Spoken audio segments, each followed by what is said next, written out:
Join us for a heartfelt tale of loss and second chances, where a devastating flood brings together two souls carrying deep wounds from their past. Laura and Gabriel's journey of healing begins with a dramatic rescue and blossoms into something neither expected to find. Their story reminds us that even in our darkest moments, hope can emerge from unexpected places. Before we begin this story, comment below where you're watching from. The rain pounded against the window of Laura's small room at the Riverside Inn. 3 days in this quiet village, and she still couldn't sleep properly. The digital clock on the nightstand showed 2:17 a.m., another sleepless night, just like the countless ones before. Laura sat up in bed and reached for the notebook on her nightstand. The pages were filled with letters to Lucas, letters he would never read. 6 months since the accident, and the pain was still as fresh as the day she got the call.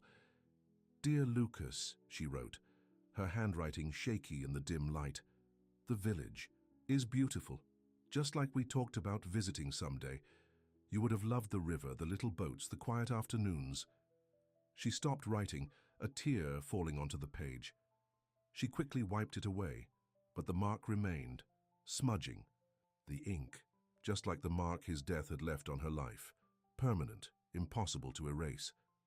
Laura closed the notebook and walked to the window. The rain had intensified, drumming violently against the glass now. The river, usually calm and inviting, looked angry tonight, swelling beyond its banks. Something didn't feel right. A loud knock on her door startled her. Miss, the innkeeper's voice was urgent. "The river is flooding. We need to evacuate now." Laura grabbed her backpack, stuffing in her notebook, a photo of Lucas, and her wallet. She didn't bother with clothes or other belongings. The important things were already secured. Outside, chaos greeted her. Villagers rushed in all directions, carrying children and belongings. The rain was relentless, making it hard to see more than a few feet ahead. The normally gentle village streets had turned into rushing streams of muddy water that already reached her ankles. "This way!" shouted the innkeeper, pointing toward higher ground. "Follow the others across the bridge." Laura nodded and began moving with the crowd. The wooden bridge connecting the lower part of the village to the hills was narrow, and people crossed it carefully despite their panic. When her turn came, Laura stepped onto the slippery planks. Halfway across, a powerful gust of wind combined with the rising water shook the bridge violently. Laura lost her footing. She reached desperately for the railing, but her wet hands slipped. One moment she was on the bridge, the next she was plunging into the churning water below. The cold hit her like 1,000 knives. The current immediately pulled her under, spinning her around until she didn't know which way was up. Laura fought to reach the surface, her lungs burning. When she finally broke through, she gasped for air, only to be pulled under again.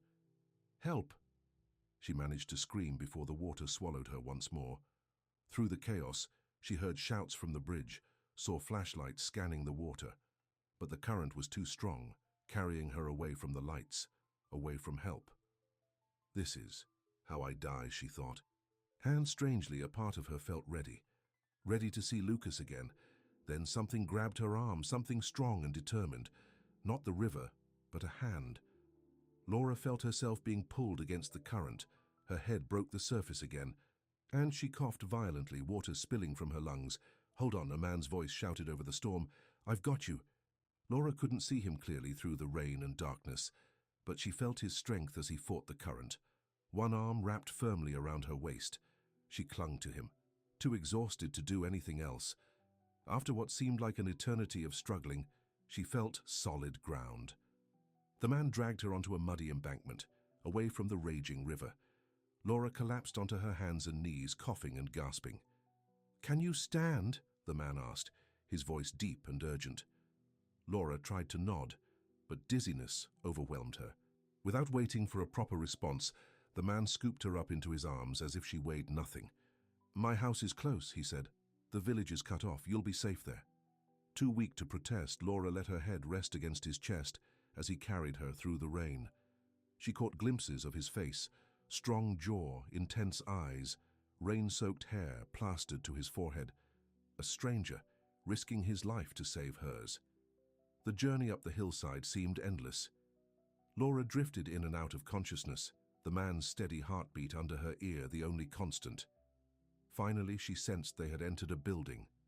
The sound of the rain became more distant, and warmth began to replace the bone-deep chill. "Stay with me," the man said, laying her gently on what felt like a couch. She heard him moving around, and then a fire roared to life in a nearby fireplace. The sudden light made her blink. He returned with blankets, wrapping one around her shoulders. "Oh, you need to get out of these wet clothes. I'll find something dry for you to wear." Laura nodded weakly, finally getting a good look at her rescuer. He was tall and broad-shouldered, with features that might have been considered handsome, if not for the stern set of his mouth and the wariness in his eyes. He looked to be around 30, with the weathered hands of someone who worked outdoors. He disappeared into another room and returned with a flannel shirt and sweatpants. "They'll be too big, but they're dry," he said, placing them beside her. "I'll give you privacy. Call if you need help." When he left the room, Laura struggled out of her wet clothes, her fingers numb and clumsy. She pulled on the offered garments, which indeed swallowed her small frame, but they were warm and smelled of soap and sunshine, so different from the muddy river that had nearly claimed her life. "I'm decent," she called out, her voice hoarse. He returned with 2 mugs of something steaming.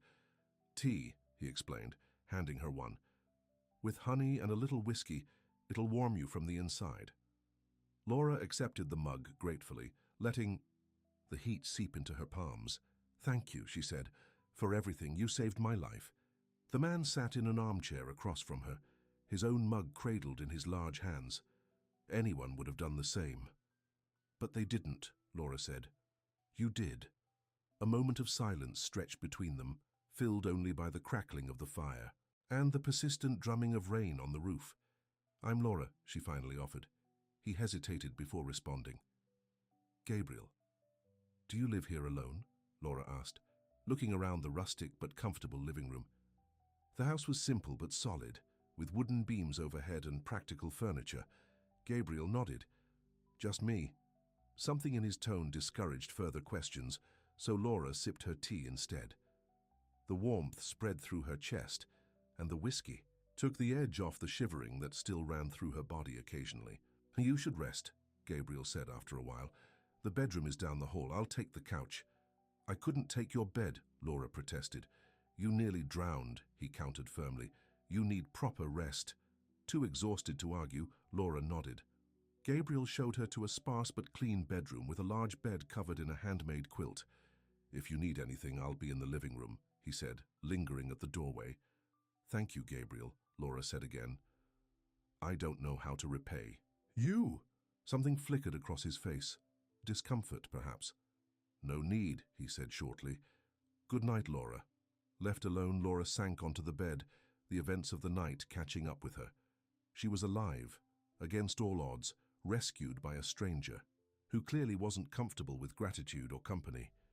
As sleep finally claimed her, Laura's last thought was that for the first time in 6 months, she wasn't thinking about Lucas and the accident.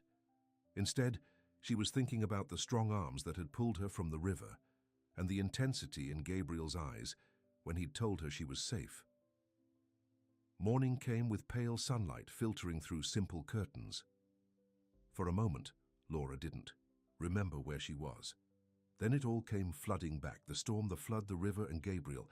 She rose from the bed, muscles aching from the previous night's ordeal. Gabriel's clothes hung comically large on her small frame, but she didn't have anything else to wear. She found her backpack on a chair, somehow rescued along with her. Inside, her notebook was water-damaged, but intact. The photo of Lucas, protected in its plastic sleeve, had survived as well. Laura traced her twin brother's smiling face with her fingertip. "I'm still here," she whispered, "though I almost wasn't." She made her way to the living room, where she found Gabriel staring out a large window that overlooked the valley below. From this height, she could see the extent of the flooding. The village partially submerged, the river having claimed streets and lower buildings. "It's bad," Gabriel said without turning around. "The road is washed out. We're cut off for now." "How long?" Laura asked, joining him at the window. "A few days, maybe a week. Depends on how quickly the water recedes." He finally looked at her. "How are you feeling?" "Sore, grateful to be alive," She paused. Thanks to you. Gabriel shrugged off her gratitude. Hungry? I made breakfast. In the kitchen, a simple meal waited. Eggs, toast, and coffee. Laura hadn't realized how hungry she was until the food was in front of her. They ate in silence, but it wasn't entirely uncomfortable. Do you have a phone? Laura asked eventually. I should let someone know I'm okay. Gabriel shook his head. Landlines are down. Cell service doesn't reach here even in good weather. Oh. Laura realized she hadn't actually thought about who she would call. Her parents were traveling abroad. She had friends, of course, but none close enough to worry about a few days of silence. Since Lucas died, she'd pulled away from everyone. Is there someone who'll be worried? Gabriel asked, studying her. Laura shook her head. Not really. I came here to be alone. Something shifted in Gabriel's expression. Recognition, perhaps. He nodded once, as if confirming something to himself. What about you? Laura asked. Will anyone worry about you? No, he answered simply. After breakfast, Gabriel gave Laura a brief tour of the house, a straightforward structure with the living room, kitchen, 2 bedrooms, a bathroom, and a small study. A covered porch wrapped around the building, offering views of the surrounding forest and the valley below. It's beautiful here, Laura commented, standing on the porch. The rain had stopped, though dark clouds still loomed in the distance. That's why I chose it, Gabriel said. Isolated. Peaceful. How? Long have you lived here? 5 years. And before that? Gabriel's face closed off. Somewhere else, he said shortly. Then, changing the subject, your clothes won't be dry until tomorrow. There are more shirts in the dresser if you want to change. Laura recognized the dismissal. Thank you, she said, not pushing further. The day passed slowly. Gabriel went outside to check on his property and secure things that had been damaged in the storm.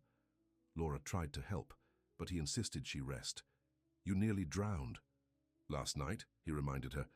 Take it easy. So she sat on the porch watching him work. His movements were efficient, his focus complete.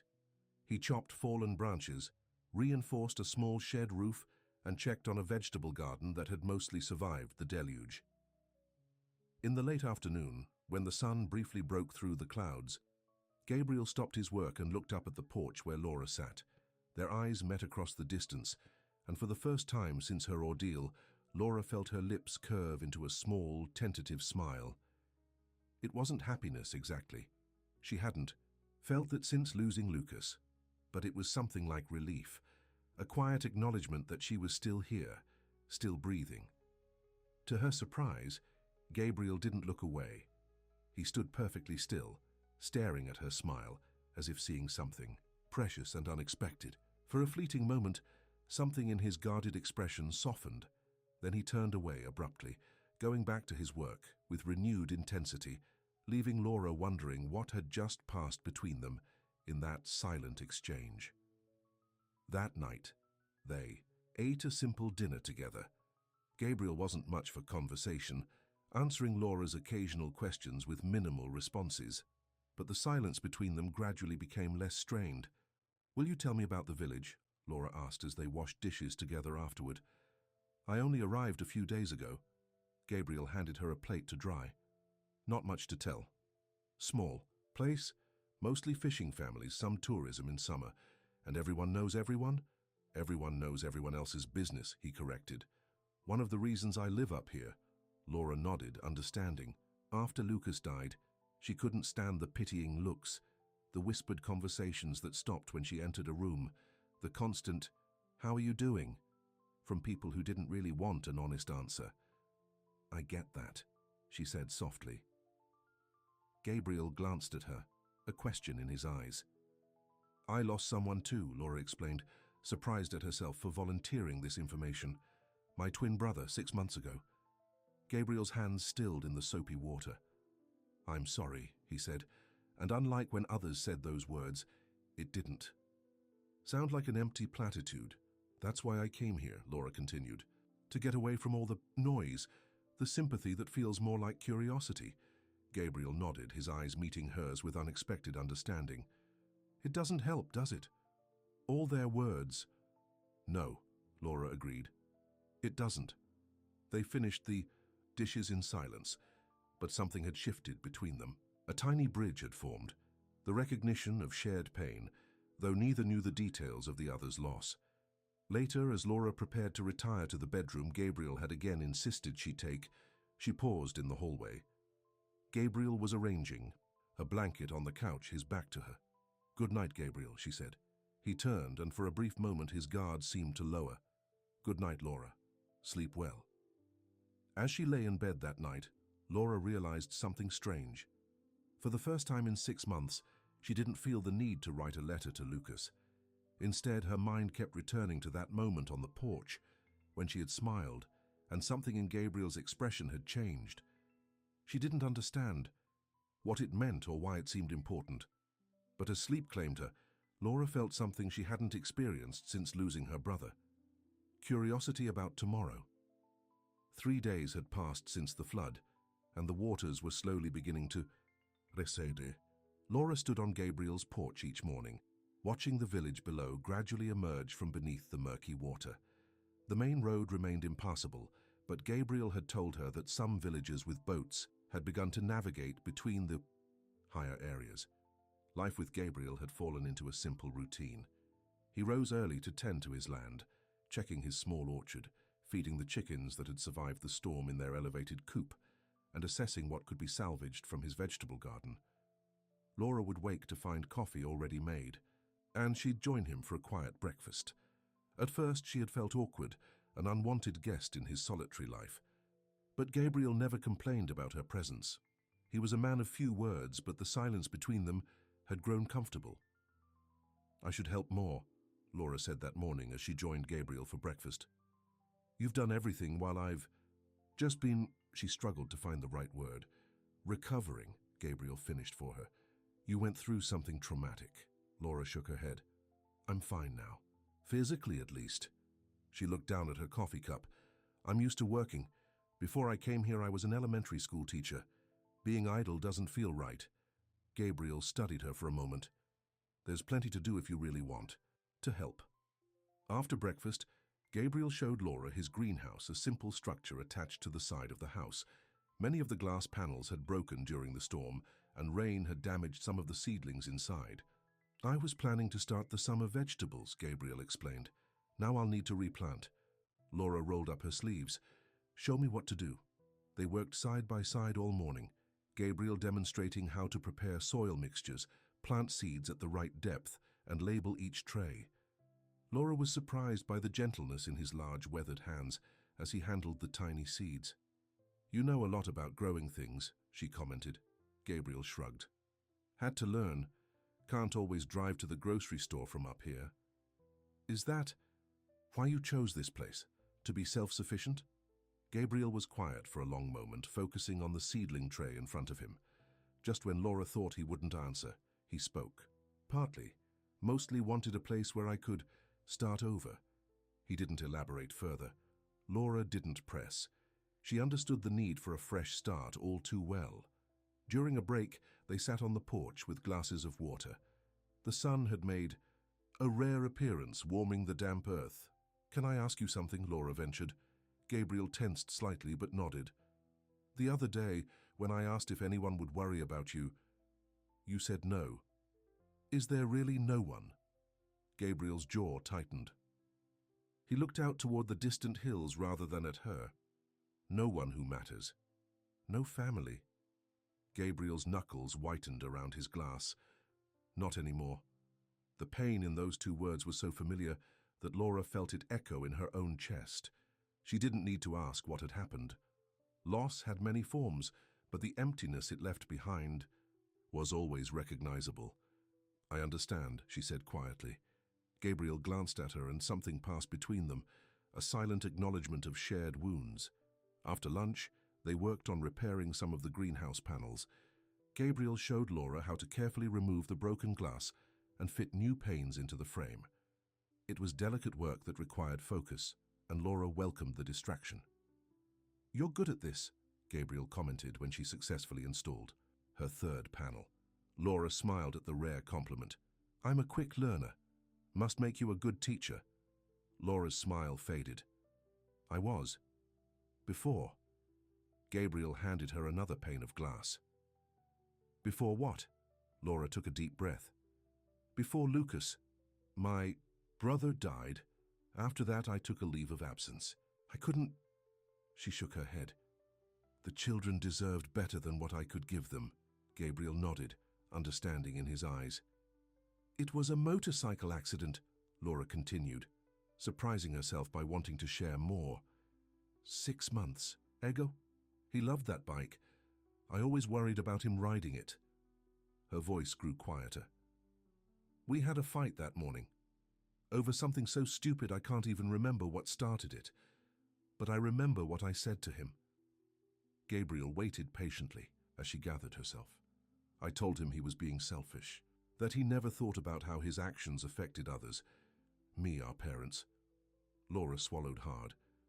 The last thing I said to him was that sometimes I wished I didn't have a twin, that I was tired of being connected to someone who caused me so much worry. A tear slid down Laura's cheek. 6 hours later, he was gone, and now I'd give anything to have that connection back. Gabriel set down his tools and looked directly at her, really looked at her, for perhaps the first time since they'd met. It wasn't your fault, he said firmly. Laura wiped away the tear. My head knows that, but my heart... Gabriel nodded, and Laura could see in his eyes that he understood completely. Whatever his own loss had been, he carried the same burden of guilt. They finished their work in silence, but it wasn't uncomfortable. Something had shifted between them. A barrier had fallen. That evening, Gabriel surprised Laura by suggesting they eat dinner on the porch. The night was clear, with stars appearing like diamonds against the darkening sky. He built a small fire in a stone pit, and they sat beside it with their plates. It's beautiful, Laura said, looking up at the stars. You can't see them like this in the city. Gabriel followed her gaze upward. That's one of the reasons I stay. Laura studied his profile in the firelight. The stern lines of his face had softened somewhat. How did you end up here? She asked. Gabriel was quiet for so long that Laura thought he might not answer. Then, keeping his eyes on the fire, he began to speak. I grew up in a city about 4 hours from here. Had a normal life, parents, a younger brother named Michael. His voice caught slightly on the name. I was 10 years older than him, more like a third parent than a brother sometimes. Laura recognized the way Gabriel spoke of his brother, in the past tense. Her heart ached in anticipation of what was coming. There was a fire, Gabriel continued, his voice now carefully controlled. At our house. I was 18, home from my first semester. At college, Michael was 8.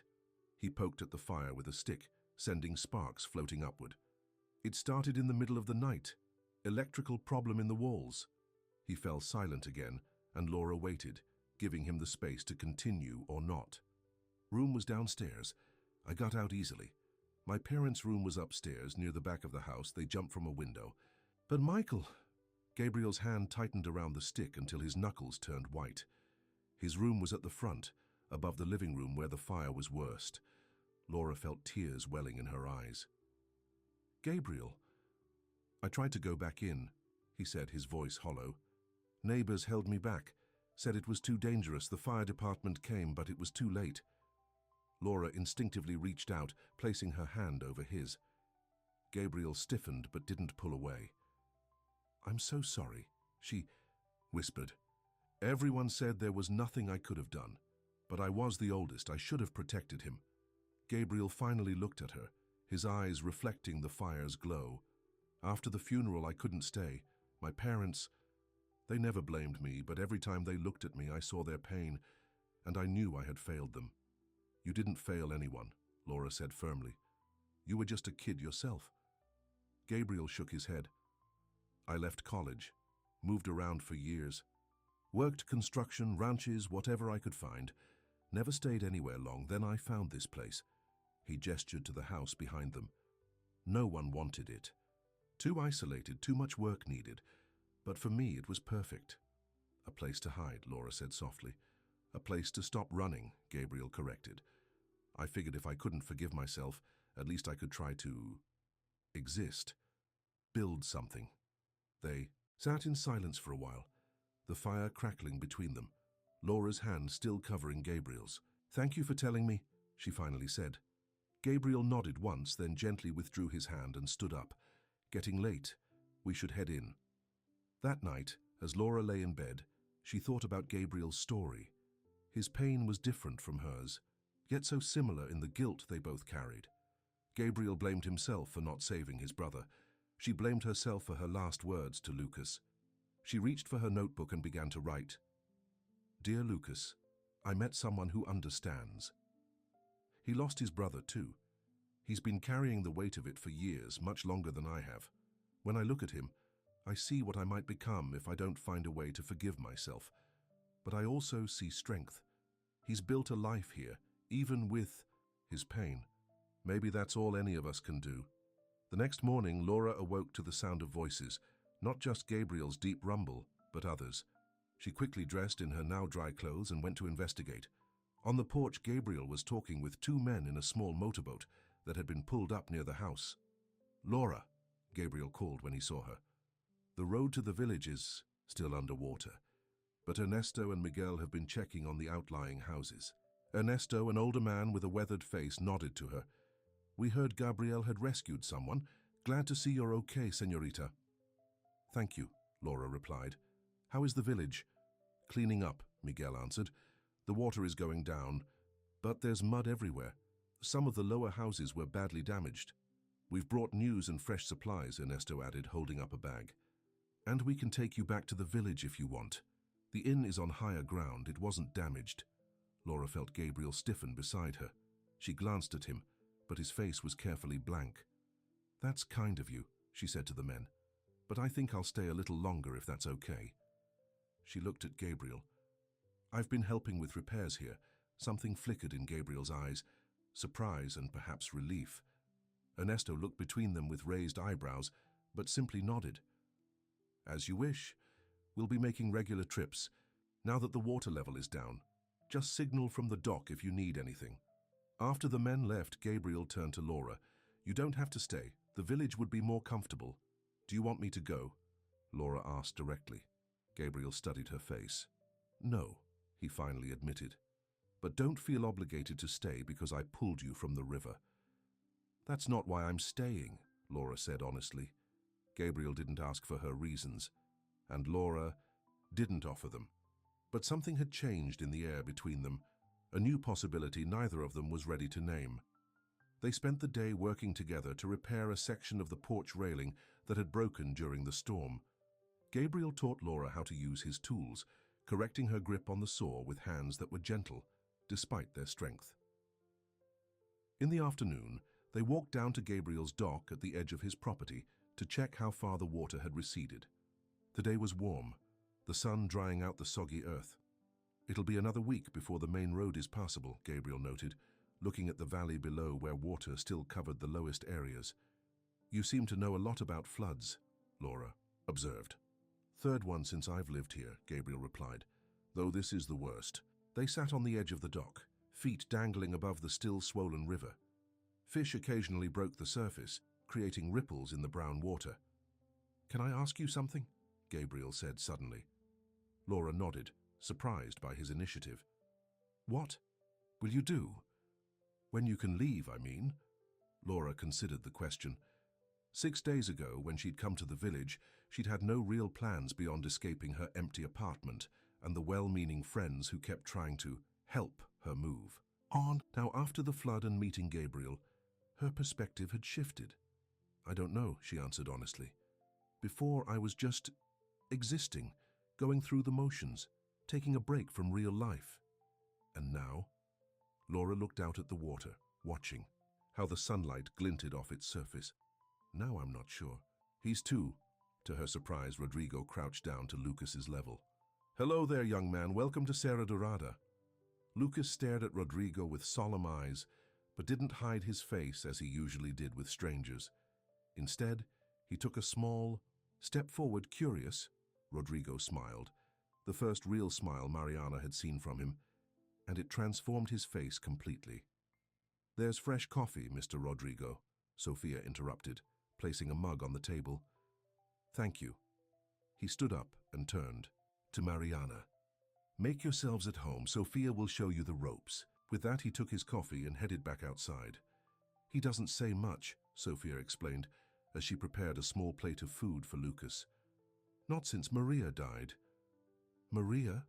Mariana asked. "His wife. Passed away 3 years ago during childbirth. Lost the baby too." Sophia shook her head sadly. "So he hasn't been the same since. Throws himself into work, barely socializes. The whole county's been trying to get him to move on, but he just isn't interested." Mariana felt a pang of sympathy. She knew what it was like to carry grief like a shadow. The days fell into a rhythm. Mariana learned the kitchen routines quickly, impressing Sophia with her skills. Lucas began to explore the farm under Mariana's watchful eye, fascinated by the chickens and the vegetable garden. Rodrigo was rarely around during the day, busy with farm operations, but they would see him at mealtimes. One evening, about 2 weeks after their arrival, Mariana was sitting on the porch steps watching Lucas play with some toy cars in the dirt when Rodrigo returned from the fields. He looked tired, his shirt stained with sweat and dust. "Hard day?" she asked. "Fence repair," he replied, sitting down beside her. "Never ends." They sat in comfortable silence for a moment, watching Lucas. "He seems happier," Rodrigo observed. "Not so sad-eyed anymore." Mariana was surprised he'd noticed. "Yes, he's settling in. He likes it here." "And you?" She glanced at him. "I'm grateful for the work." Rodrigo nodded, then stood up. "I need to clean up for dinner." As days turned into weeks, Mariana began to notice small changes. Rodrigo started spending more time at the house. He would linger after meals, sometimes asking about her day. Once she caught him showing Lucas how to pet the farm cat gently. One Saturday morning, Mariana was hanging laundry when she heard laughter. Lucas's childish giggle mixed with a deeper chuckle. She peered around the corner to see Rodrigo holding Lucas up to collect eggs from the chicken coop, making funny clucking noises that had the boy in stitches. "Mo!" Lucas called him, unable to properly say moço, the Portuguese word for mister, that Mariana had taught him to use respectfully. "Mo chicken." Instead of correcting him, Rodrigo smiled. "That's right, buddy. Chicken." That night, after Lucas was asleep, Mariana found Rodrigo sitting alone on the porch. "Thank you," she said, "for being kind to him." Rodrigo looked up at her. "He's a good kid, smart." "He likes you," Mariana said. "He doesn't warm up to people easily." "Neither do I," Rodrigo admitted. Then, after a pause, "Why Serra Dourada, Mariana? It's pretty isolated out here." She hesitated, then decided on honesty. "I needed somewhere far away, somewhere new." "Running from something?" "Someone," she corrected. "Lucas's father. He left when I got pregnant, but lately he's been sending messages, making threats." She wrapped her arms around herself. "I couldn't take the chance." Rodrigo's jaw tightened. "You're safe here." "For now," she said. "Until I save enough to move on." "You're planning to leave?" "Eventually. I can't impose forever." Rodrigo stood up, suddenly looking uncomfortable. "You're not imposing. Your work is good and—" He stopped, seeming to struggle with his words. "Lucas brings life to this place." Before Mariana could respond, he turned and walked away. The next day, Mariana found a hand-carved wooden horse on the kitchen table with Lucas's name burned into the base. Sophia smiled knowingly when she saw it. "He spent all evening on that," the housekeeper said. "First time I've seen him pick up his carving tools in years." More gifts followed. A small wooden truck, a repaired swing hanging from the old mango tree behind the house. And one morning Mariana woke to find sunflower seedlings planted outside her window. "How did he know?" she asked Sophia, watching the tiny plants reaching toward the sun. "You mentioned it was your grandmother's favorite flower," Sophia said. "He listens more than you think." Mariana didn't know what to make of it all. Instead, he slowly raised his hand to touch her cheek, his fingertips barely grazing her skin. "Thank you for listening," he said, his voice low and rough with emotion. Laura looked up into his eyes, seeing vulnerability there that matched her own. Neither moved to deepen the moment, but neither pulled away either. They stood there, suspended in possibility, until Gabriel finally dropped his hand and stepped back. "Good night, Laura," he said softly. "Good night, Gabriel," she replied, her cheek still warm from his touch. As Laura lay in bed that night, she realized she hadn't written in her notebook. For the first time since Lucas died, she hadn't felt the desperate need to communicate with her lost brother, to pour out her grief onto the page. Instead, she had shared her memories with someone who understood, who had listened without judgment or platitudes. And in return, Gabriel had trusted her with his own painful past. Something was healing in both of them, Laura thought, as she drifted towards sleep. Something neither had expected to find in the aftermath of a flood that had nearly taken her life.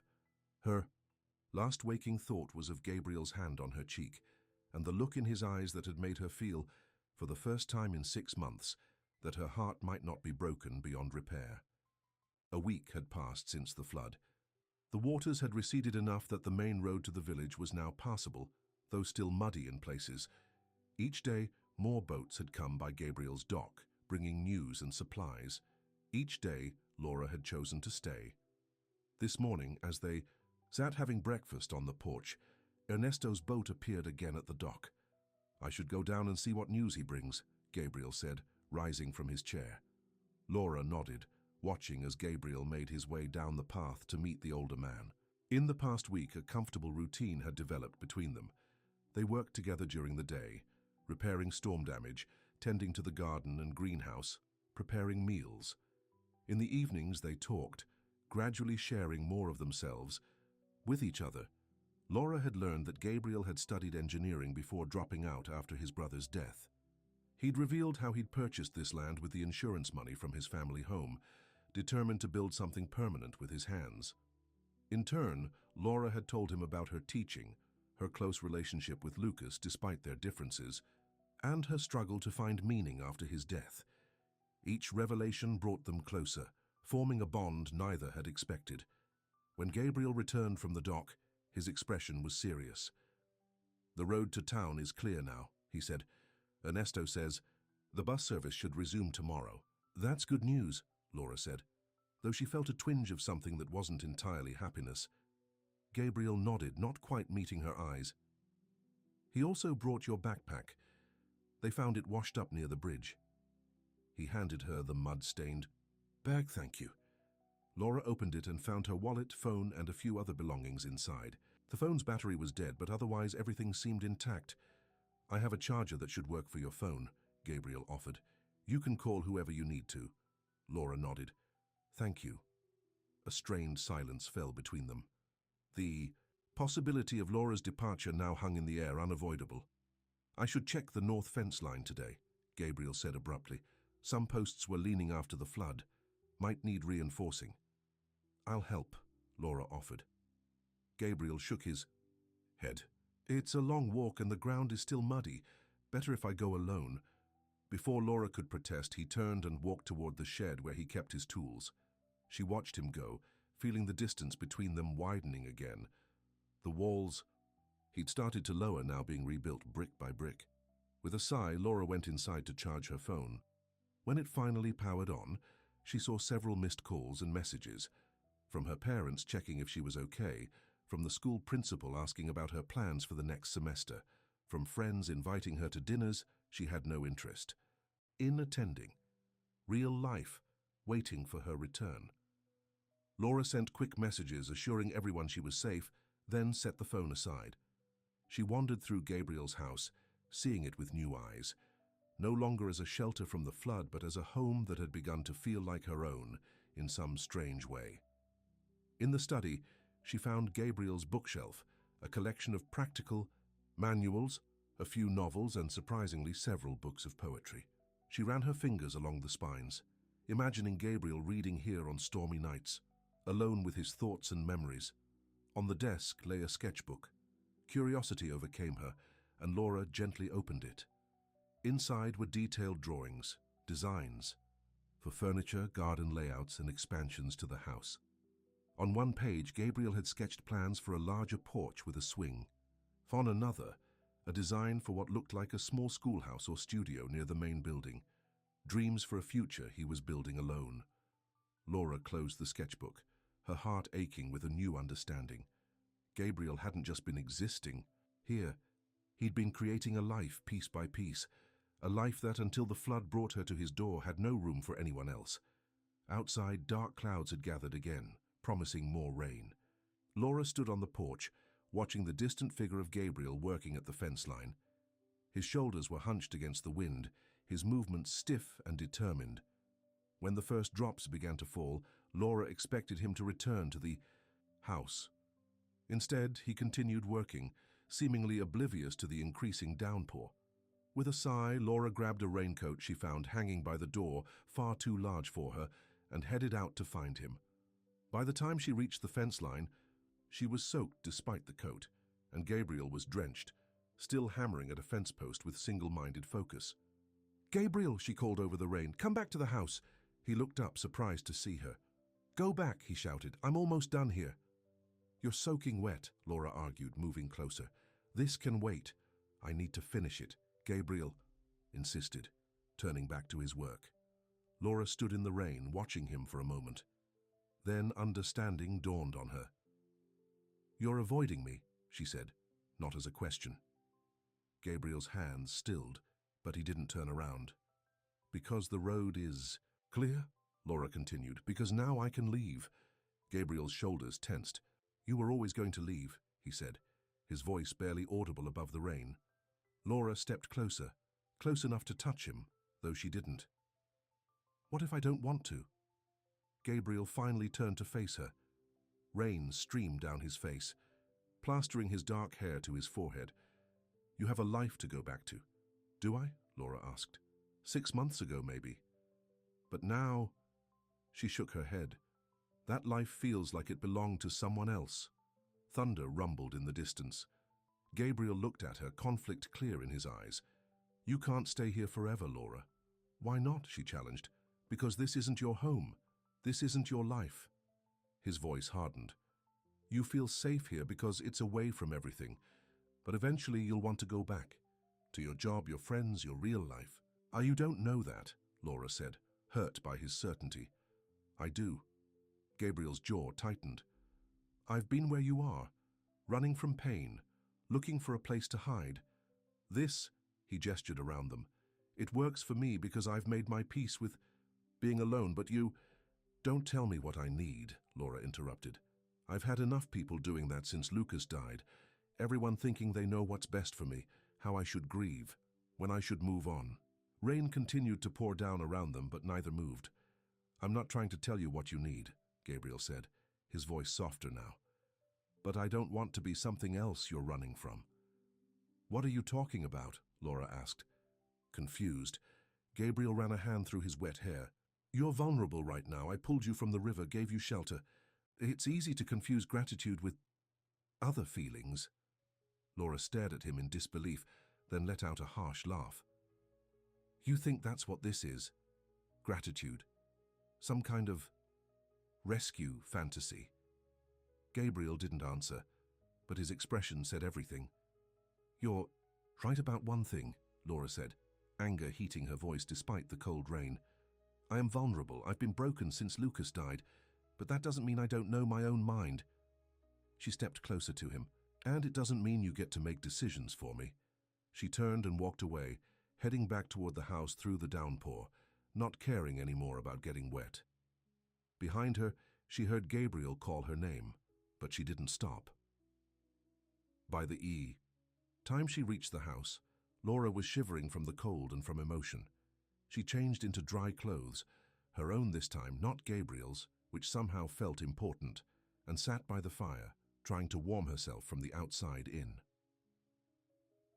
20 minutes later, the door opened, and Gabriel entered. He had changed as well, his hair still damp but no longer dripping. Without a word, he came to stand by the fire, not looking at her. The silence stretched between them, thick with unspoken words. "I'm sorry," Gabriel finally said. "You're right. It's not my place to tell you what you should do."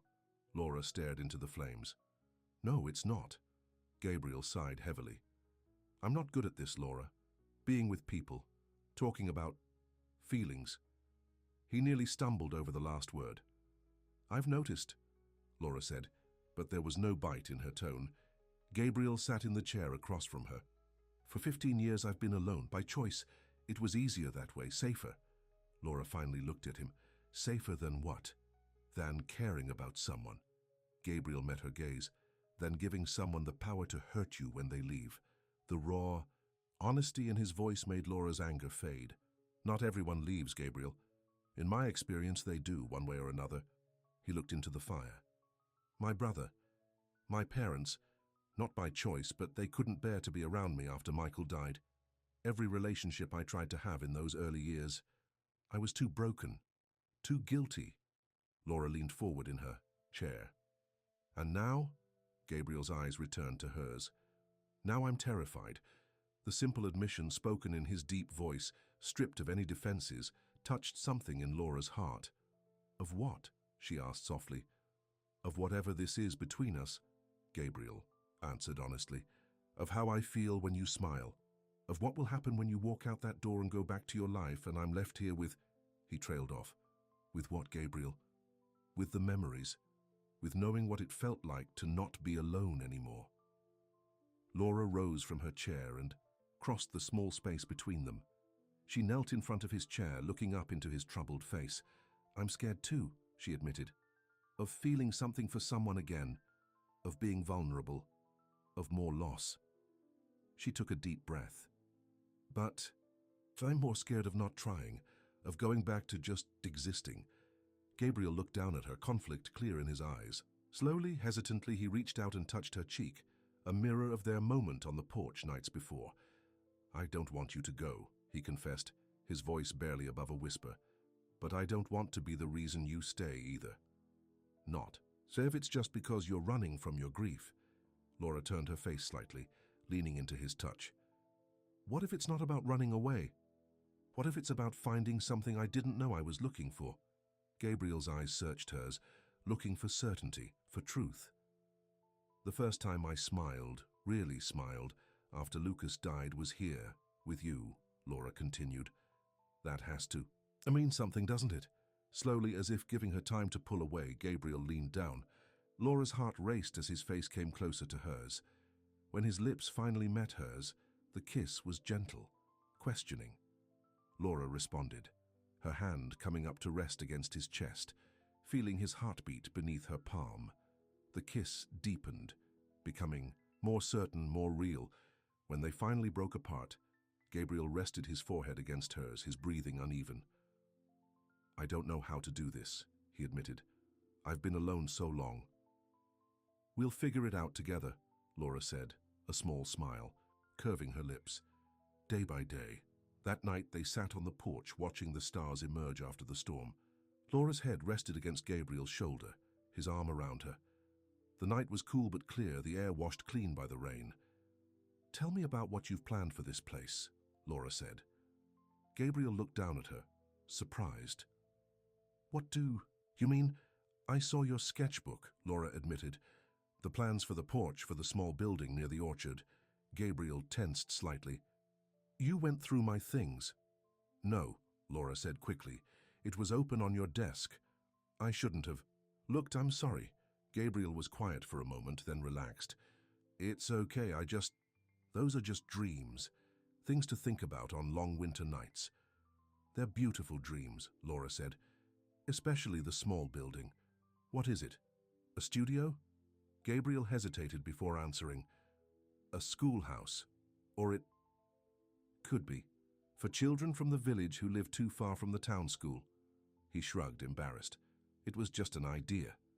Laura sat up straighter, turning to look at him. That's amazing, Gabriel. Have you talked to anyone about it? No. Gabriel shook his head. The people in the village, I'm not exactly social. They think I'm strange, the hermit on the hill, but they respect you, Laura countered.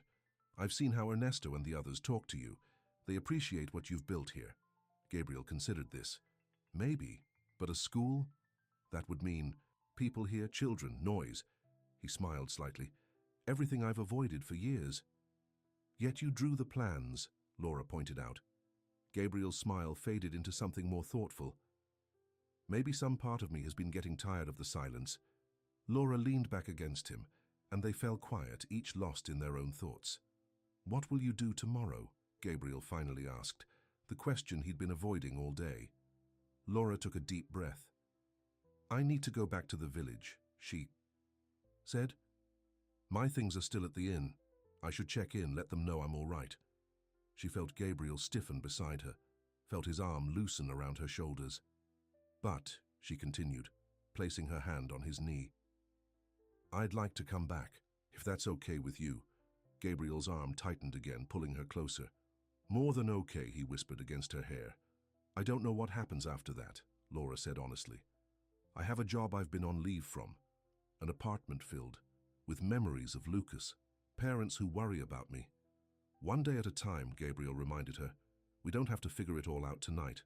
Laura nodded, comforted by his words. One day at a time. The next morning, they walked together down to the dock. Ernesto had offered to take Laura to the village in his boat, saving her the muddy walk along the road. As they waited, Gabriel seemed tense again, his jaw tight, his eyes fixed on the water. "I'll come back this afternoon," Laura reassured him. "I promise." Gabriel nodded but didn't quite meet her eyes. "I know." But Laura could see the doubt there, not of her intentions but of fate, of circumstances, of the world that had taken so much from him already. When Ernesto's boat appeared around the bend, Laura turned to Gabriel. "Come with me," she suggested, impulsively. "To the village. It would do you good to get out, to see people." Gabriel immediately shook his head. "I can't." "Why not?" "Because—" Gabriel struggled to articulate his resistance. "I don't belong there." "You don't have to belong there," Laura said gently. "You just have to stop hiding from it." Gabriel looked at her, conflicted. Then, to Laura's surprise, he gave a curt nod. "Okay, I'll come." Ernesto raised his eyebrows when he saw Gabriel climb into the boat after Laura, but made no comment. The ride to the village was quiet, the morning sun sparkling on the water that had so recently threatened their lives. The village was a scene of both destruction and renewal. Mud covered everything, but people were out cleaning, rebuilding, helping each other. Some houses near the river had been severely damaged, but others stood intact, their doors open as neighbors shared meals and supplies. When Laura and Gabriel stepped off the boat at the village dock, several people stopped their work to stare. Gabriel's discomfort was immediate and obvious, his shoulders hunching as if to make himself smaller. "Gabriel," called a woman's voice. An older woman with silver-streaked black hair approached them, wiping her hands on her apron. "I didn't expect to see you in the village." "Rosa," Gabriel nodded stiffly. "I came with Laura to help her collect her things." Rosa smiled warmly at Laura. "You're the young woman Ernesto told us about, the one Gabriel rescued from the river." She clasped Laura's hand between her own. "God sent him to save you, my dear." Laura smiled, feeling Gabriel's discomfort radiating beside her. "I believe that too," she said simply. As they made their way through the village toward the inn, more people greeted Gabriel, some with surprise, others with a deference that surprised Laura. It seemed Gabriel was not merely tolerated here, but respected, even if he was considered strange. "They know you better than you think," Laura observed quietly. Gabriel shrugged. "I help when there are problems. Floods, a collapsed roof last winter, fixing the generator at the medical clinic. Practical things." "Important things," Laura corrected. At the inn, the owner was overjoyed to see Laura. "We feared the worst when you didn't return after the evacuation," she exclaimed. "If I had known you were with Gabriel, I wouldn't have worried. He knows these hills better than anyone." Laura collected her suitcase from her room, which had remained dry due to the inn's position on higher ground. "Animals know who sees them truly. Your mother must have had a special gift." Kaio's expression softened with memory. "She did. She could look at a person or animal and somehow see inside them, what they needed, what troubled them." He paused, glancing at Natalia with a look that made her heart beat faster. "You remind me of her that way." "I'm nothing special," Natalia said softly, focusing intently on a tangle in Apollo's mane. "Just what my grandmother taught me." "Your grandmother taught you well," Kaio replied. Then, hesitantly, Would you consider having dinner with me tonight?" In the main house? Natalia looked up, surprise evident in her eyes. Dinner? With you? Nothing formal, he added quickly, misreading her surprise as reluctance. Just, I'd like to talk more, away from work. Before Natalia could answer, they were interrupted by the sound of tires on gravel. A sleek black luxury car was pulling up to the main house. Kaio, called a female voice, musical but commanding. Kaio's body tensed. Victoria, he murmured, almost to himself. I forgot she was coming today. A tall, elegant woman emerged from the car, her designer outfit immaculate despite the long drive. Her blonde hair was styled perfectly, her makeup flawless. She looked exactly like someone who had never worked a day in her life. There you are, Victoria called, walking toward the stables with practiced grace, somehow managing not to get her expensive shoes dirty. I've been calling you all week. Kaio straightened, his demeanor subtly shifting. Natalia noticed how his shoulders squared. His expression became more controlled, as if he were putting on a mask. Victoria, this is a surprise, he said, walking to meet her. I thought you were coming tomorrow. Victoria air-kissed his cheek, then glanced curiously at Natalia, who had stepped back, busying herself with storing the grooming tools. Daddy had meetings moved up, so I decided to come early, Victoria explained, linking her arm through Kaio's. I've missed you, darling. You've been so distracted lately. Her eyes flickered to Natalia again. And who is this? This is Natalia. Ramirez, Kaio said, his voice carefully neutral. She's been helping with the horses. Natalia, this is Victoria Blackwell. Victoria's smile didn't reach her eyes. How nice. Well, I won't keep you from your work. Martha said she's preparing something special for dinner, Kaio. I brought that wine you like from Daddy's collection. As Victoria led Kaio toward the house, he glanced back at Natalia with an apologetic look. We'll talk tomorrow, he called over his shoulder. Natalia nodded, returning to Apollo, who seemed to sense her sudden sadness. The horse gently nudged her shoulder, and she stroked his nose absently. It's all right, beautiful one, she murmured. I know where I belong. For the next 2 days, Natalia saw little of Kaio. She caught glimpses of him showing Victoria around the ranch, driving her in his truck to see the new breeding facilities, or sitting with her on the porch of the main house. Victoria's laughter, loud and confident, often drifted across the grounds. On Saturday evening, Natalia was gathering eggs later than usual, having spent extra time with a hen that seemed unwell. As she crossed the yard with her basket, she overheard voices from the open window of Kaio's office. Daddy says we should set a date, Kaio, Victoria was saying. People are starting to talk. The benefit gala would be the perfect time to announce our engagement. I've never agreed to an engagement, Victoria, came Kaio's reply, his voice tight. Don't be difficult, darling. We've been moving toward this for years. It makes perfect sense, our families, our businesses. Besides, who else would understand your world? Some local girl who'd be overwhelmed by your position. Natalia hurried past, her cheeks burning, not wanting to hear more. She shouldn't have been listening. Anyway, what Victoria said made sense. Kaio Martinez lived in a world completely different from her own. The attention he'd shown her was probably nothing more than gratitude for saving Apollo, combined with kindness. That night, Natalia couldn't sleep. The memory of Kaio's invitation to dinner, interrupted by Victoria's arrival, kept replaying. In her mind, had he really been interested in spending time with her, or had she misinterpreted his friendliness? Around midnight, she gave up on sleep and decided to check on the sick hen. Throwing a shawl over her nightdress, she made her way to the chicken coop, the full moon lighting her path. Alex rode that same day until the sun went down. I had to drag him inside for dinner. There was pain in Davy's voice, but something else too. A warmth, a fondness that hadn't been there before when he spoke of his brother. He sounds like he was full of life, Clara said softly. Davy nodded, his fingers tracing the patterns on the saddle. He was. So much that sometimes it seemed like he was living for both of us. I was always the serious one, the responsible one. Alex was freedom, pure joy. He set the saddle back in its place, then turned to Clara. After he died, I locked up that part of myself, the part that knew how to feel joy. It seemed wrong to feel anything good when he was gone. Clara understood that better than she wanted to admit. After my divorce, she said hesitantly, I felt the same way, like I didn't deserve happiness. Like I had failed at the one thing I thought I could do right, loving someone. It was the most she had shared with anyone since arriving at the ranch. Davy's eyes held hers, full of understanding. We're quite a pair, aren't we? He said with a sad smile. Both afraid to live because of what we've lost. Clara looked down, unable to hold his gaze. I came here to be invisible, she admitted, to find a place where no one would expect anything from me except work, where I couldn't disappoint anyone.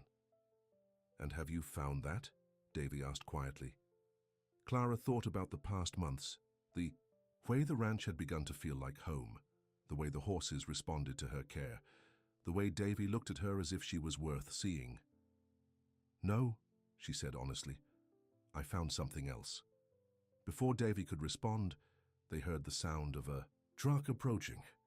Clara felt her stomach tighten, expecting to see Mark's black pickup again, but instead, a battered blue truck pulled up near the stables, and a young woman jumped out, tall, blonde, dressed in expensive riding clothes that looked out of place on the working ranch.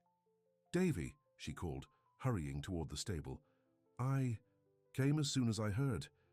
Davy stiffened beside Clara, his expression closing off. Melanie, he said, his voice flat. What are you doing here? The woman, Melanie, stopped just inside the stable door, her eyes moving from Davy to Clara and back again. Mark called me. He said you were considering selling the North Pasture. I had to come talk some sense into you. Clara felt like an intruder in a conversation she didn't belong in. I should check on Thunder, she said quietly, moving to leave. No, Davy said firmly, his hand catching her arm gently. Stay. He turned back to Melanie. Whatever Mark told you, I'm not selling any part of this ranch. Not now, not ever. Melanie's perfectly made-up face showed surprise, then suspicion. Her eyes landed on Davy's hand, still resting on Clara's arm. I see, she said coldly. Mark mentioned there was someone new. I didn't believe him. Davy's jaw tightened. Melanie, this is Clara Martinez, our stable manager. Clara, this is Melanie Taylor, Alex's ex-fiancée. The introduction hit Clara like a physical blow. Alex's fiancée, the woman who should have been part of the Reynolds family, who might have been if Alex hadn't died. Ex-fiancée, Melanie corrected, her eyes still on Clara.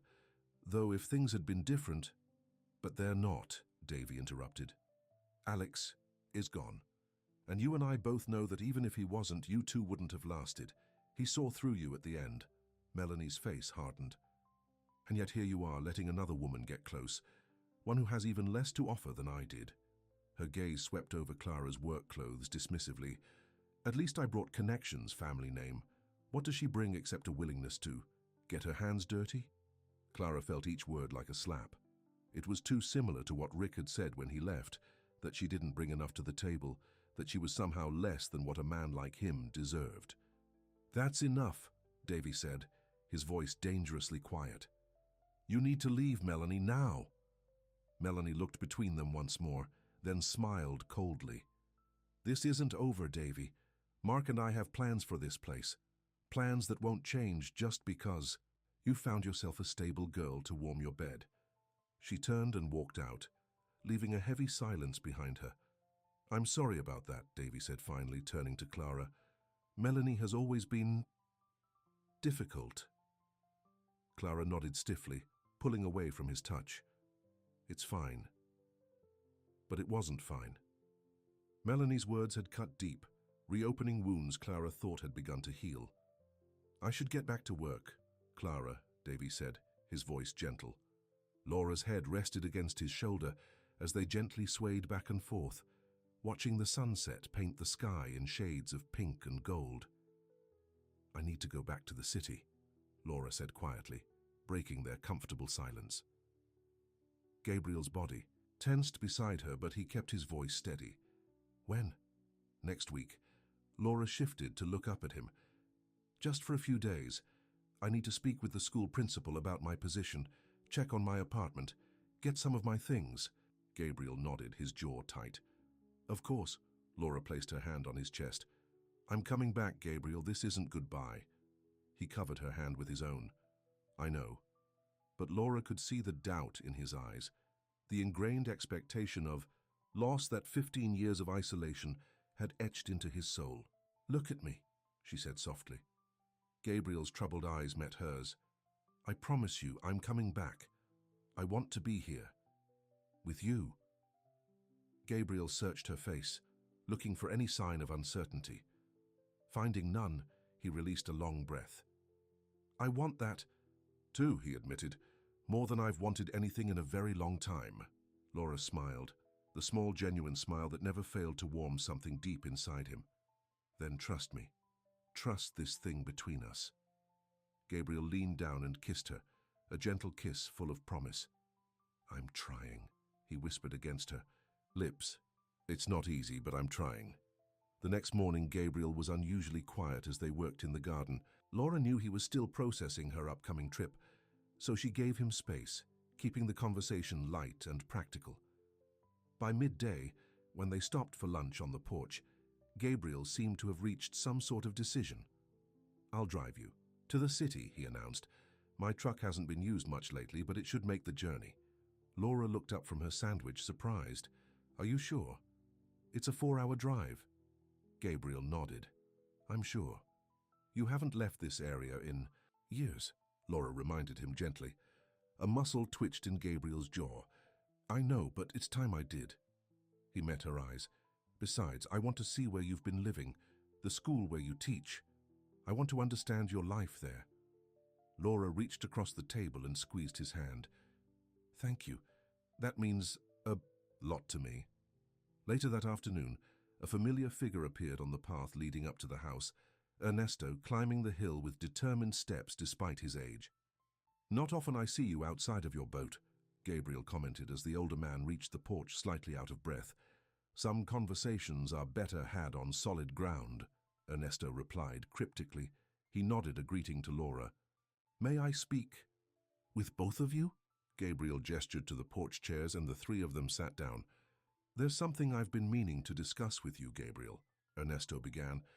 Something the village council has been considering since before the flood, but now seems more important than ever. Gabriel raised an eyebrow, waiting. The children of our village need a proper school, Ernesto continued. The bus ride to San Miguel is too long, especially for the youngest ones. Many families keep their children home until they're 8 or 9 because of it. Laura felt Gabriel stiffen beside her. We've been setting aside funds for years, Ernesto explained, but we need land on higher ground, land that won't flood during the rainy season. He looked directly at Gabriel. Your property includes several acres of elevated land that would be perfect.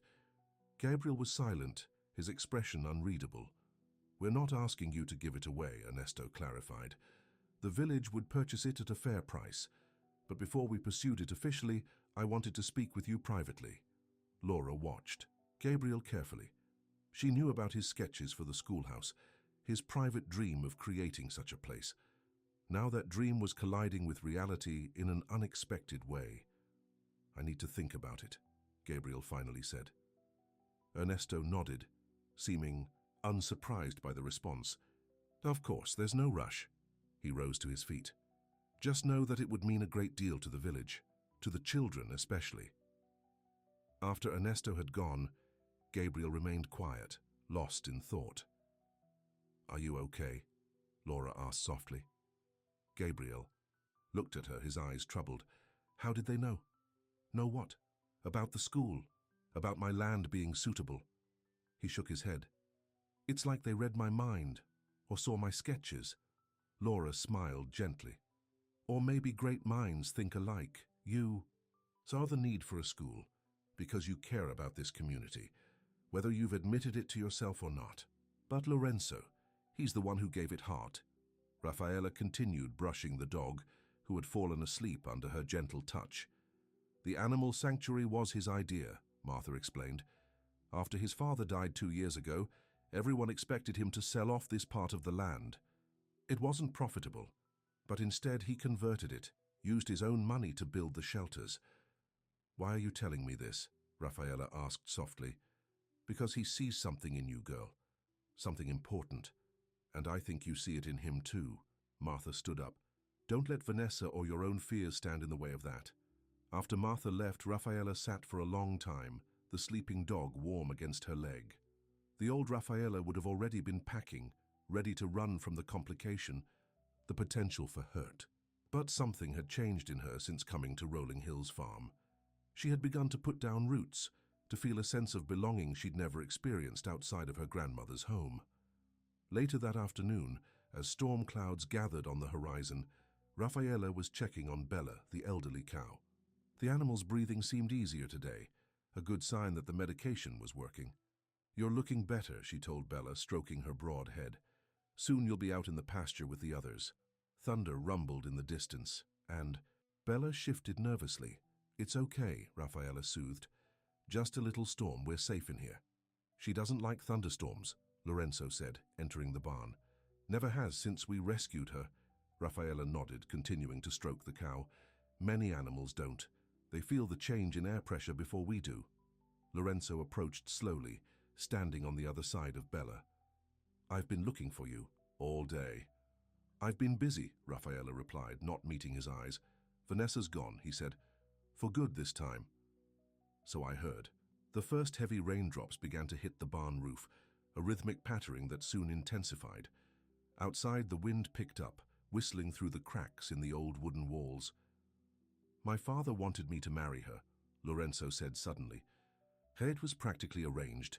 Our families have known each other for years. Her father was a powerful businessman. The merger, as my father called it, would have secured the farm's future. Rafaela remained silent, sensing he needed to tell this story. I tried to be what they wanted. I proposed to Vanessa with my grandmother's ring, planned the society wedding, started wearing suits instead of jeans. He gave a bitter laugh.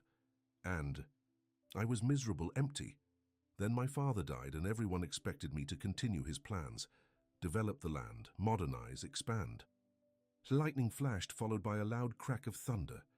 Bella lowed nervously, and both Rafaela and Lorenzo automatically moved to comfort her. But I couldn't do it, Lorenzo continued, his voice low. I kept thinking about all the injured, wildlife we'd found on the property over the years, the abandoned pets people dumped near our fences. I thought maybe, just maybe, I could do something different, something that mattered. Their hands brushed as they both stroked Bella's side, and Rafaela felt a jolt that had nothing to do with the lightning outside. Vanessa left when I told her about my plans for the sanctuary, said I was throwing away my future, embarrassing her in front of her friends. Maybe she was right. He looked directly at Rafaela now. But for the first time, I felt like I was doing something real. Rafaela finally met his gaze. I understand that, she said softly. After my grandmother died, everyone told me to sell her house, get a real job, stop spending time with strays. But it never felt right. The storm was directly overhead now, rain pounding on the roof, wind howling around the barn. But inside, with the animals and Lorenzo, Rafaela felt strangely at peace. When you came here, Lorenzo said, I saw how you were with the animals, how your hands were gentle even when you were tired, how you talked to them like they mattered. And I thought, here is someone who sees the world the way I'm trying to. Rafaela felt her cheeks warm.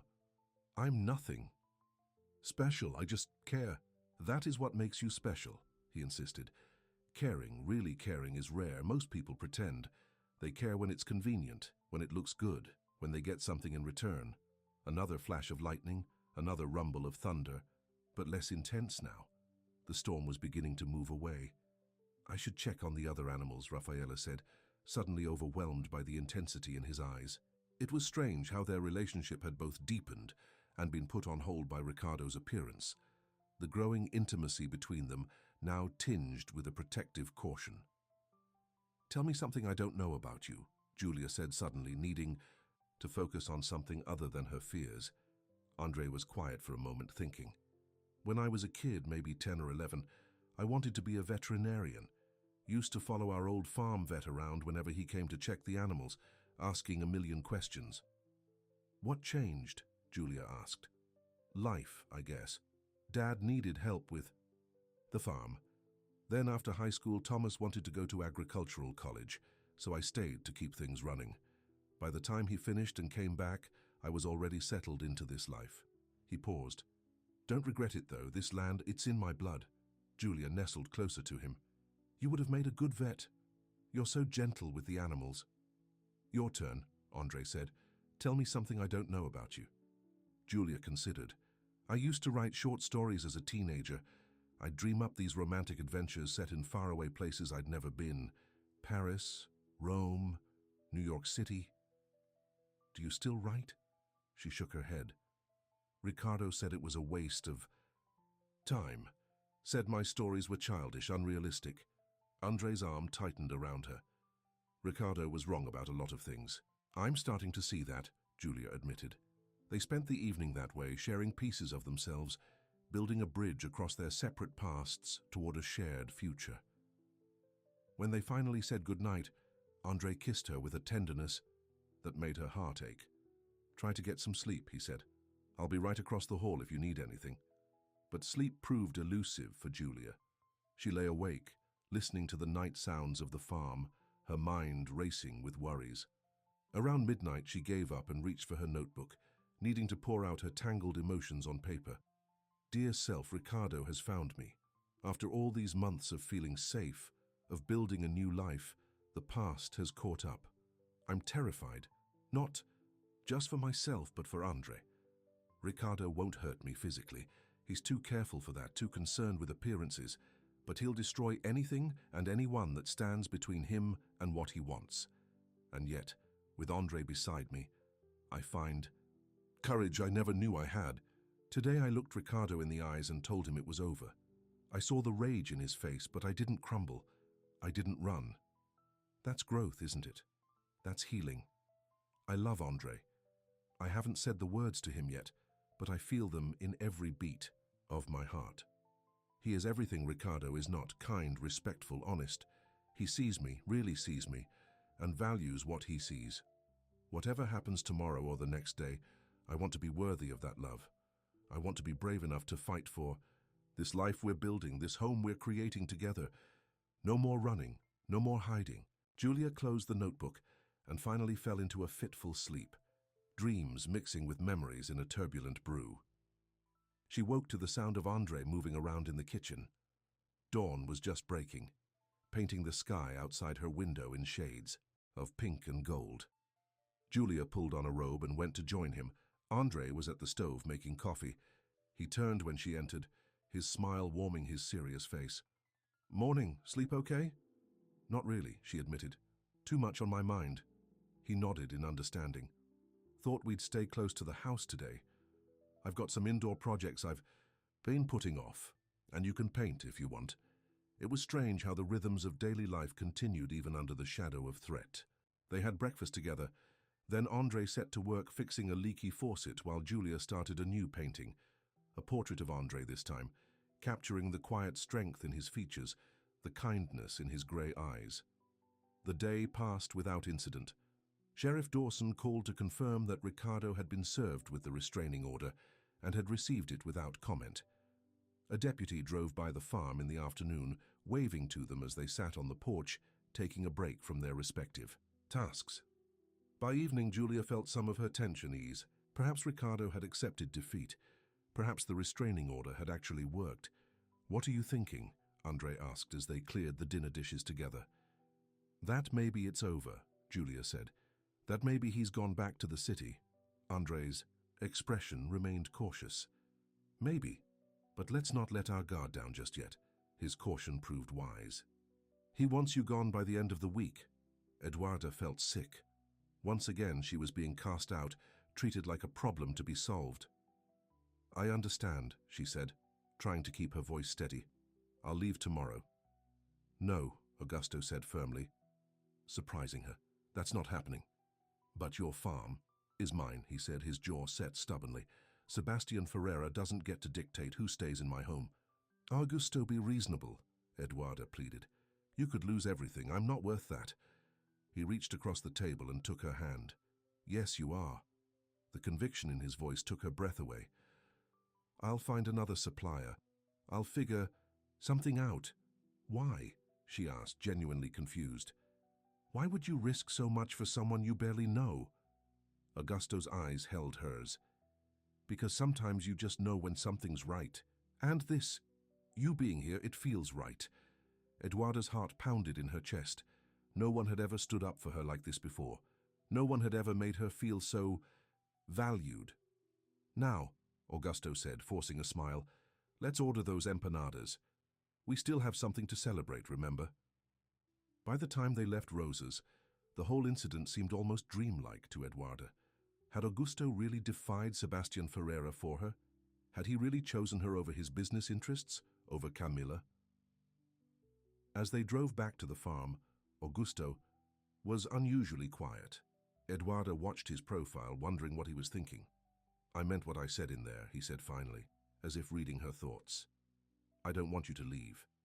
I don't want to cause problems for you, she said. You're not the one causing problems, he replied. Sebastian and Camila, they've been trying to control me just like my father did. Maybe it's time I stood up for myself. He glanced at her. For what I want. And what do you want, Augusto? She asked softly. He pulled the truck over to the side of the road and turned to face her. I want to help you, Eduarda. I want to be there for you and your daughter. I want... He hesitated, then reached out to touch her cheek gently. I want to see where this goes.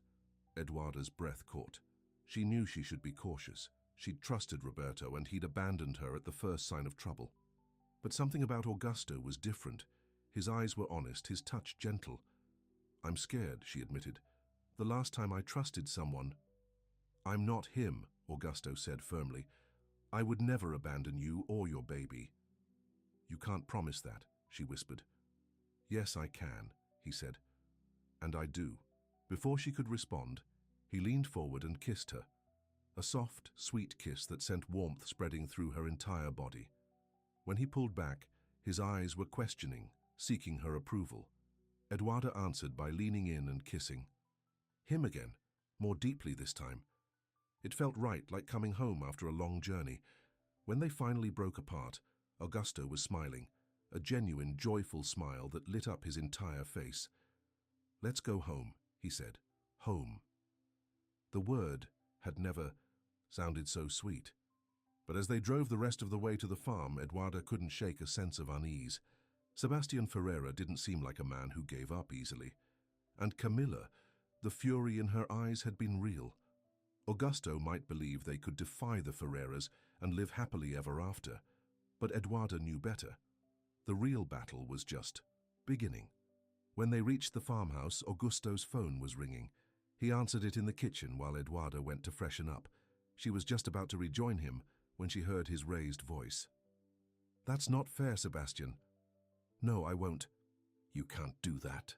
She paused in the hallway, listening. You're talking about my livelihood, and I need those supplies. No, I understand, but... Augusto's voice sounded desperate now. Fine, I'll think about it. Just give me a few days. When she entered the kitchen, Augusto was sitting at the table, his head in his hands. What happened, she asked, though she already knew. He looked up, his expression anguished. Sebastian has cancelled all our contracts. He's calling in the loans my father took out, loans I didn't even know existed. He took a shaky breath. If I don't pay them back in 30 days, I'll lose the farm. Because of me, Eduarda said, her heart sinking. No, Augusto said firmly. Because Sebastian Ferreira is a controlling, vindictive man who can't stand not getting his way. He reached for her hand. This isn't your fault. What are you going to do? Augusto squeezed her hand. Fight. I'm going to fight for my farm. That you might be interested in helping establish the school. He hesitated. I hope that was okay. Laura kissed him gently. More than okay. They sat in comfortable silence for a while, enjoying the fading light in each other's presence. I was thinking, Gabriel finally said. The house has that second bedroom we never use. It could make a good office for you. Somewhere to plan lessons, grade papers, whatever teachers do. Laura smiled at his attempt to sound casual. Are you asking me to move in officially? Gabriel's arm tightened around her. I'm asking you to make it your home. Our home. He turned to look at her directly. I know we said we'd take it slow, but the truth is, I don't want to spend another night without you there. Laura touched his face, tracing the lines that had softened over the past month. Neither do I. It won't always be easy, Gabriel warned. I've been alone a long time. I'll make mistakes. I'll need space sometimes. And I'll have days when grief hits me out of nowhere, Laura replied. Days when I miss Lucas so much I can barely breathe. She rested her head against his chest, hearing the steady beat of his heart. But we'll face those days together. Gabriel kissed the top of her head. Together, he agreed. Later, as they walked hand in hand back to the house, their house now, Laura thought about the journey that had brought them to this moment. A flood that had nearly taken her life had instead given her a new one. A man who had saved her from drowning had ended up saving her heart as well, and she, in turn, had helped him emerge from the isolation of his grief, had shown him that it was possible to honor the past while still embracing the future. Inside the house, Laura stopped by the desk where her notebook lay. She hadn't written a letter to Lucas in weeks, she realized. Not because she had forgotten him or moved on from her grief, but because she had found a new way to carry him with her. She opened the notebook to a fresh page and wrote, Dear Lucas, I wish you could see me now. I think you'd hardly recognize your cautious, planning sister. I found a home in a place I never intended to stay. I found love with a man I never expected to meet. I'm going to help build a school in a village where children need it. Most importantly, I'm smiling again, really smiling, and I know that's what you would have wanted for me more than anything. You'll always be a part of me. But now, instead of drowning in grief over losing you, I'm learning to swim in the joy of having had you in my life. And in a strange way, you led me here, to this village, to Gabriel, to my new beginning. Love, always, Laura. She closed the notebook, knowing it might be the last letter she would write to her brother. Not because she would stop thinking of him or missing him, but because she had found a way to carry him forward in her heart without being anchored to the past. Gabriel appeared in the doorway, watching her with understanding in his eyes. Okay? He asked simply. Laura nodded, rising to join him. More than okay. He pulled her into his arms, holding her close, his chin resting on top of her head. I was thinking about Michael today, he said quietly, about how he would have loved this place, the school especially. Laura tightened her arms around him, knowing how much it meant that he could speak of his brother now without being overwhelmed by guilt and grief. Maybe we could name it after him, she suggested. The Michael Torres School. Gabriel was quiet for a moment, emotion making it hard for him to speak. I'd like that, he finally managed. Thank you. Laura looked up at him, at the face that had become so dear to her in such a short time. Thank you, she whispered, for pulling me from the river, for giving me a reason to smile again. Gabriel's hand came up to touch her cheek, his eyes filled with love. Thank you for teaching me how to live again, for showing me that where there's love, there isn't only loss. There's also healing, Laura finished, smiling up at him, that small, genuine smile that had first broken through his defenses and begun to thaw his frozen heart. Gabriel nodded, his own lips curving in response. And second chances. As the night settled around their home on the hill, Laura and Gabriel held each other, both marveling at how a single moment, a woman falling from a bridge, a man diving into a flood, had changed the course of their lives, forever. Outside, the last traces of the flood had disappeared, leaving the land renewed, ready for new growth, new beginnings. Everyone's invited. Livia hesitated. She had never been inside the main house, deliberately keeping her distance from Eduardo's personal space, but refusing now would seem ungrateful. I should get Thunder settled first, she said.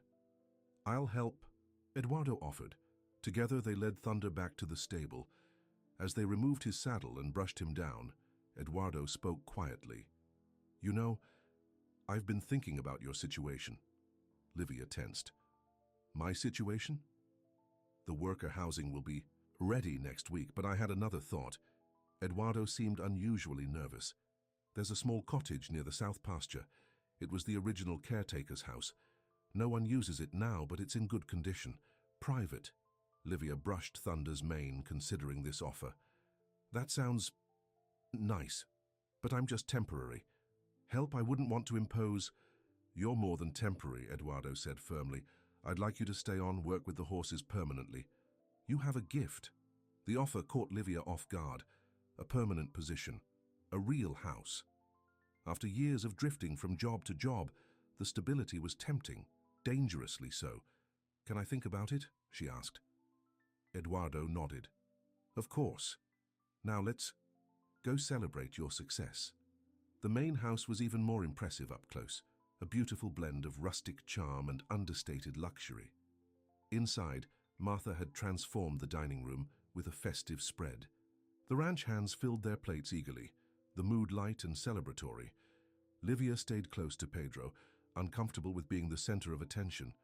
She noticed Eduardo watching her from across the room, his gaze warm and intent. The boss has taken quite a shine to you, Pedro remarked, following her gaze. He's just impressed with Thunder's progress, Livia deflected. Pedro chuckled. My dear, I've known Eduardo since he was a boy. I haven't seen him look at anyone that way since Maria. Maria? Livia couldn't help asking. Pedro's expression turned solemn. His fiancée died in a car accident 5 years ago. He hasn't been the same since. He patted Livia's hand. Until now. The information settled heavily in Livia's chest, so Eduardo had suffered his own loss. Perhaps that explained the sadness she sometimes glimpsed behind his smile. As the celebration continued, 2 elegantly dressed women arrived, unexpected visitors, who immediately drew attention. The older woman embraced Eduardo with familiar affection, while the younger one, strikingly beautiful in designer clothes, kissed his cheek with obvious intimacy. Who are they? Livia asked Martha, who was refreshing the food table. Mrs. Oliveira and her daughter Isabella, Martha explained. Family friends. Mrs. Oliveira was Eduardo's mother's best friend. And Isabella, Livia kept her voice casual. Martha lowered her voice. Everyone expected them to get engaged before, she trailed off. Well, they still move in the same social circles. Mrs. Oliveira never gave up hope they'd reconcile. Livia watched as Isabella linked her arm through Eduardo's, leaning close to whisper something in his ear. They looked right together, both wealthy, polished from the same world. I should get back to work, Livia said suddenly, setting down her barely touched plate. But it's your celebration, Martha protested. I've celebrated enough, Livia insisted. Thank you for everything. She slipped out quietly, hurrying back to the stable where she felt most comfortable. The horses greeted her with familiar nickering sounds, and she busied herself with afternoon feeding, grateful for the simple, honest work. An hour later, she heard footsteps approaching. Looking up, she saw Eduardo. You left early, he said, his tone gentle but questioning. There's still work to be done, Livia answered, not meeting his eyes. Eduardo moved closer. The work can wait. Today was supposed to be about celebrating your achievement. It was a lovely party, thank you. Livia continued measuring grain for the horses' feed. But something upset you. It wasn't a question. Livia finally looked at him. Your friends seemed surprised to find you celebrating with the ranch hands. Isabella and her mother dropped by unannounced. They don't dictate what I do on my own property. Of course not. Livia returned to her task. They seem very fond of you. Eduardo sighed, leaning against a post. Mrs. Oliveira was like a second mother to me after my parents died. She has expectations. And Isabella, an old friend, nothing more. Eduardo studied her face. Is that what bothered you? Isabella. Why would that bother me? Livia asked too quickly.